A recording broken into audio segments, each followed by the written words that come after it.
A lot of people have been asking about the interior of Mirounga, so I'm going to take you on a very quick tour. This is how you step in. Unlike a lot of catamarans, it's got steps down into it, but that means that if we ever wanted to cross an ocean, it's much more stable and safe than some of these more recent ones. This is the saloon. It's the main living area. Lots of cherry wood in here, which is in really good condition. We've got our nav panel. That's where we control all of the electrical systems from and turn on things like shower pumps and lights and everything. Got a VHF radio there, and then we've got our nav station. So the instruments are covered right now, but this is basically where we would do any preparing for a passage or anything. It also makes quite a good working desk. In here we've got quite a lot of storage, which is very useful. This is the most storage I've ever seen on a boat. Here's the saloon table. So I'd say comfortably fit 6 people around that. This central piece in the middle comes out. I'm not going to do it right now because it's an absolute pain, but it's got some storage in there, which is quite good.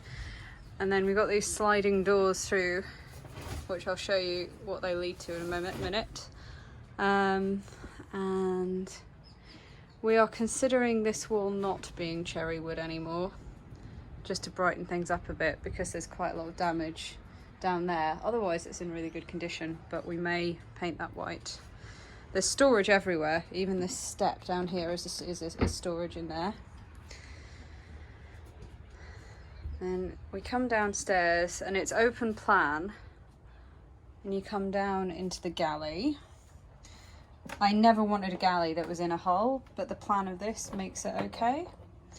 So we've got our fridge here, then our oven, and then plenty of cabinet space, a nice large sink, and cabinets there. Really good for crockery. Like all boats, mostly, this is a gas oven, so we've got controls for the hob and oven there where we turn off the gas.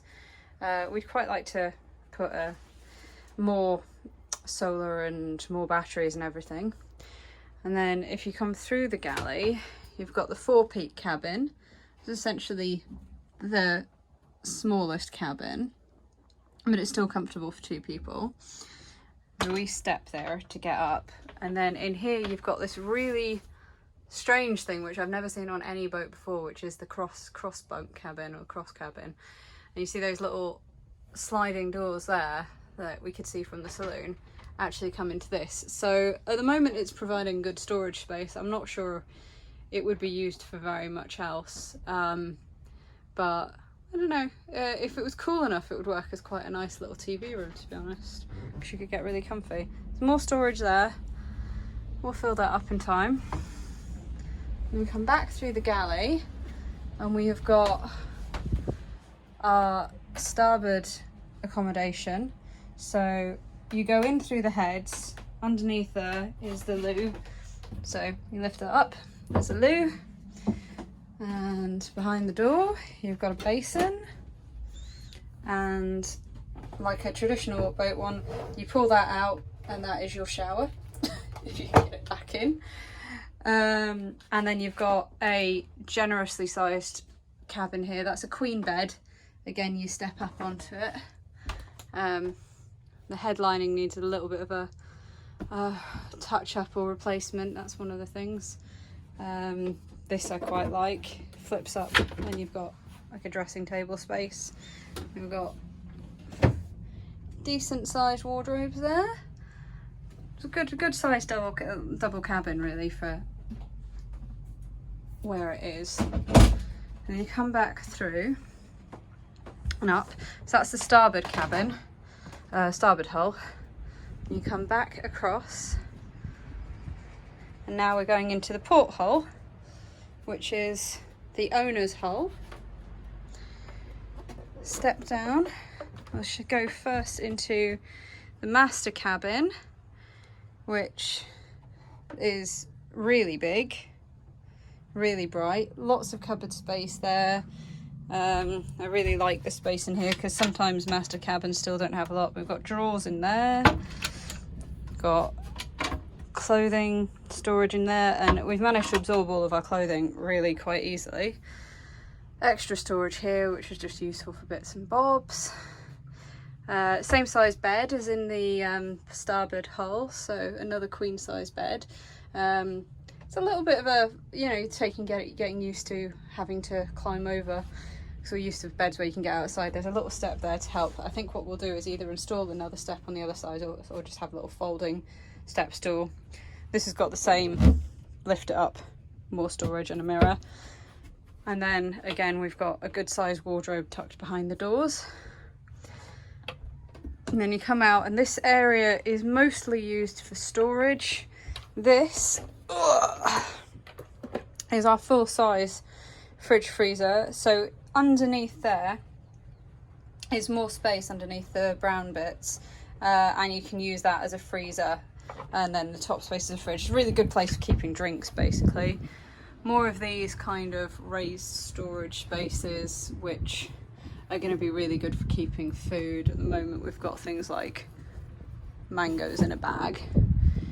More cabinets here. So this one is impossible to open. Is a wardrobe that's got wet weather gear. So we've got our wet weather gear and scuba gear and stuff in there at the moment. These cabinets are all just like little cupboards, so I'm using them to store bathroom stuff and cleaning products right now.